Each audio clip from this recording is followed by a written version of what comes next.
Hey guys, so here's a quick video to walk you through how to utilize the graphic organizer for a mini essay and then to actually write the mini essay in my class. This specific example is for the mini essay on the first rule of punk, but it could be for any mini essay. And so that's what I want to kind of point out. So kind of just to give you a reference, here will always be your specific prompt, whatever you're actually writing about. This graphic organizer probably looks a little bit different than our extended response graphic organizer, but it's the same concepts. Hopefully it's just a little streamlined for you. This column right here kind of tells you which part of organizationally of the graphic organizer we're on. So here's the prompt, here's paragraph 1.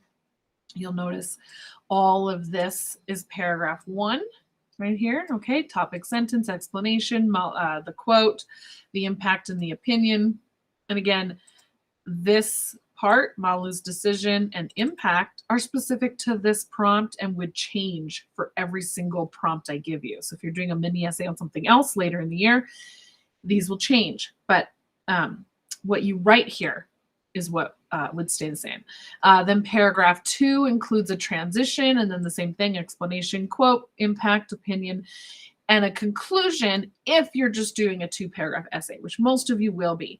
If you choose to do a 3-paragraph essay, which is what I am suggesting, if you want extra credit or want to challenge yourself, if you're not feeling challenged, then do the 3-paragraph essay. That would if you do that, then you would skip the conclusion for now and come right into the transition, in explanation, quote, impact, opinion, and then the conclusion. And notice the conclusion is in either the second or third paragraph. It's not its own paragraph.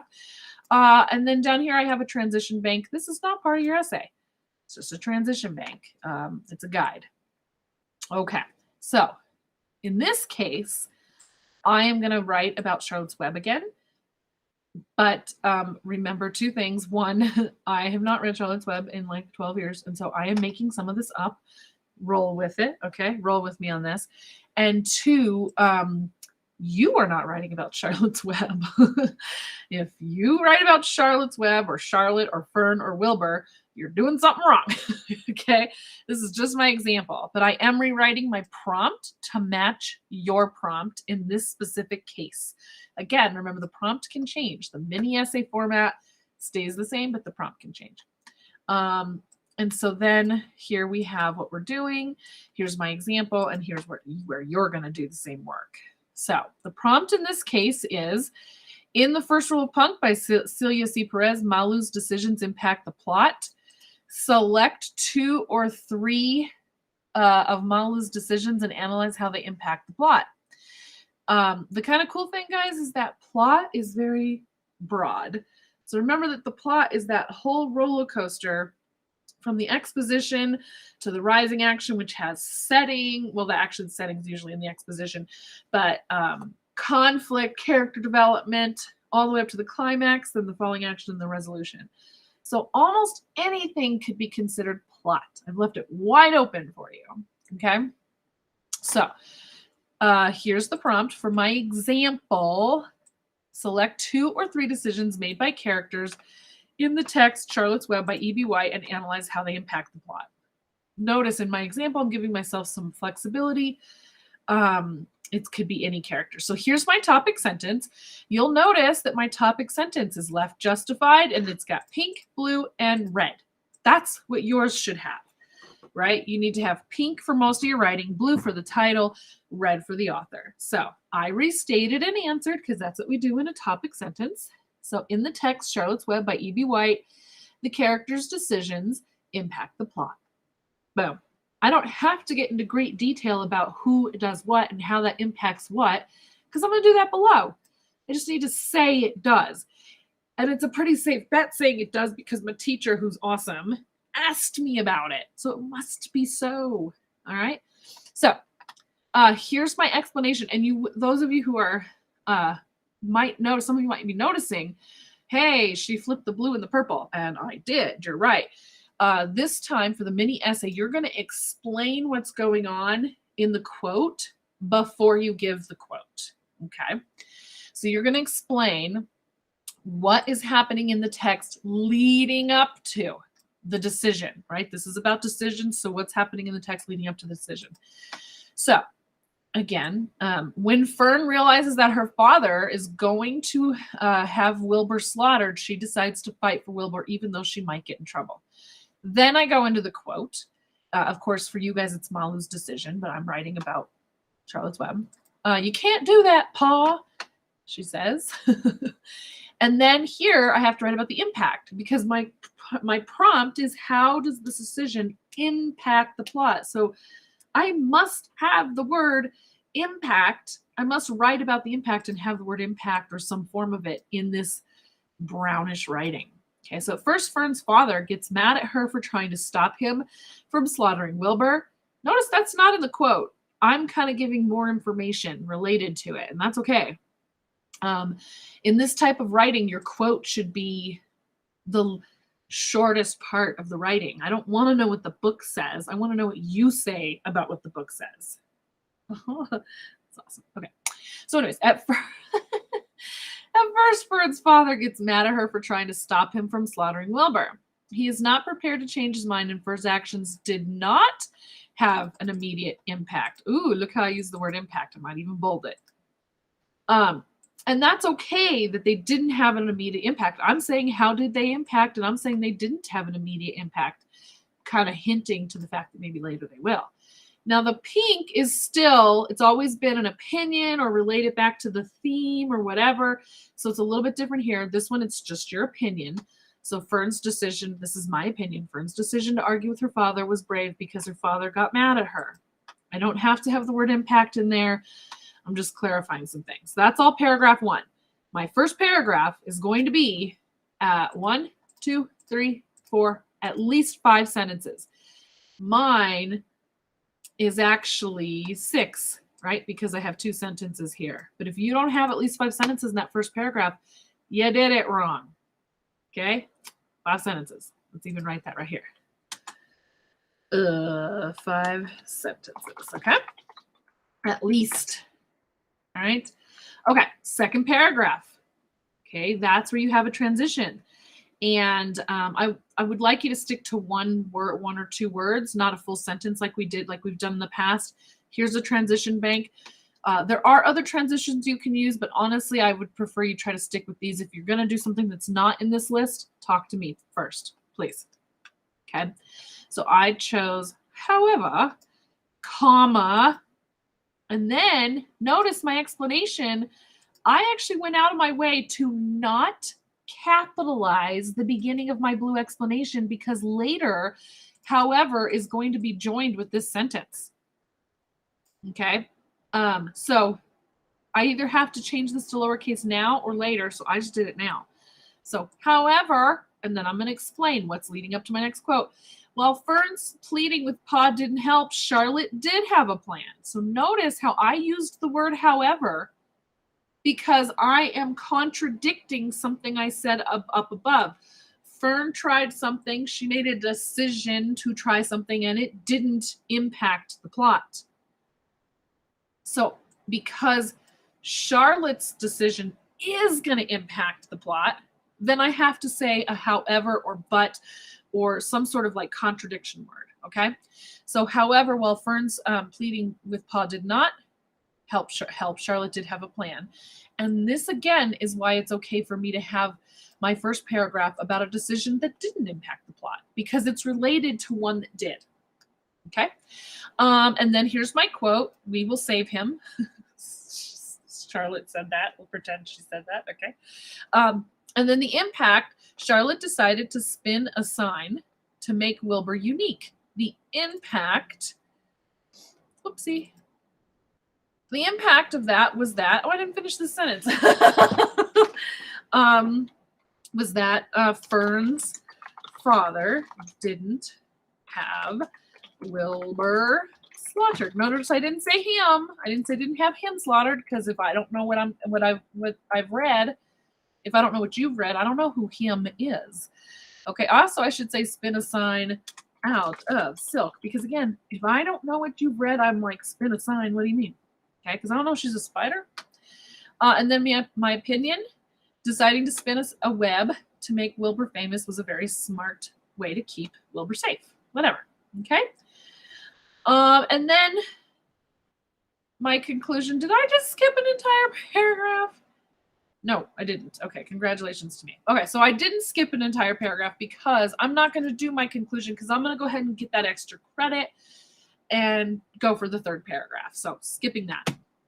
So now I go to my last paragraph and I need a conclusion. Or I'm sorry, I need a transition for my last paragraph. So I'm going to pick in the end, right? If I was saying something else that like Charlotte did that was highly related to my second quote, I could say furthermore, but I don't need to. I'm just going to say in the end, comma, Charlotte decided to take Wilbur to the fair even though she was sick.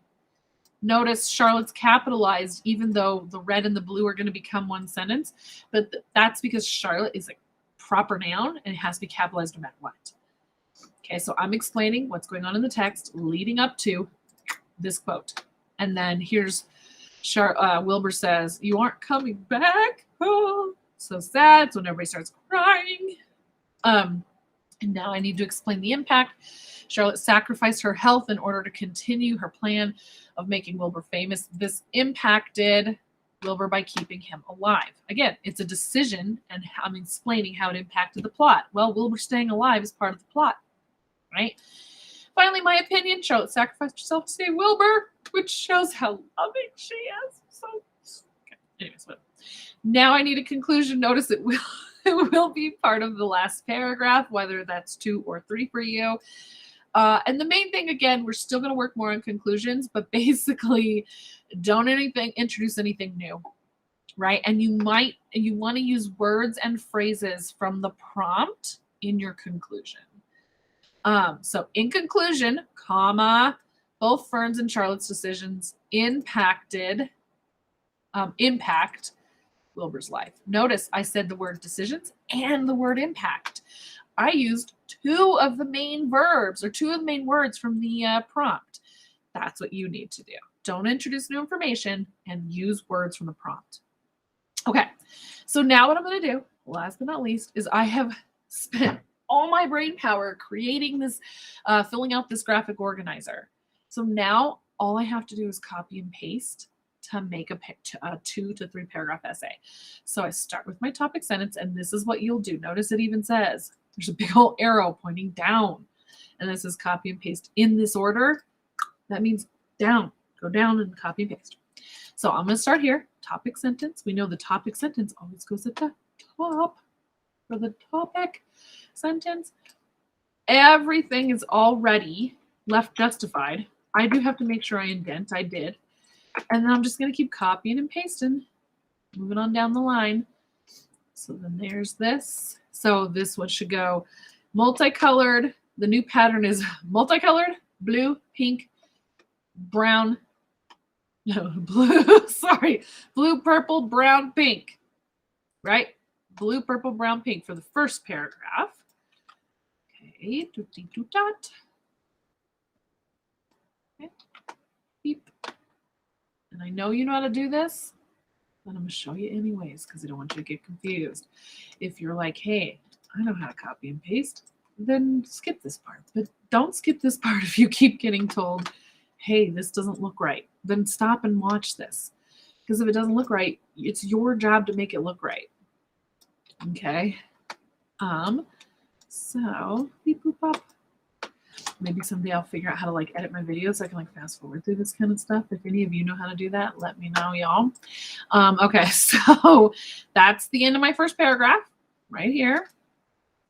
Now I have to do this amazing thing called enter and hit tab. And now I'm going to come up to my second paragraph and I'm going to start. Now this paragraph, the pattern is red, blue, purple, brown, pink. And then red if you decide to do the conclusion, if you only do 2 paragraphs. So red.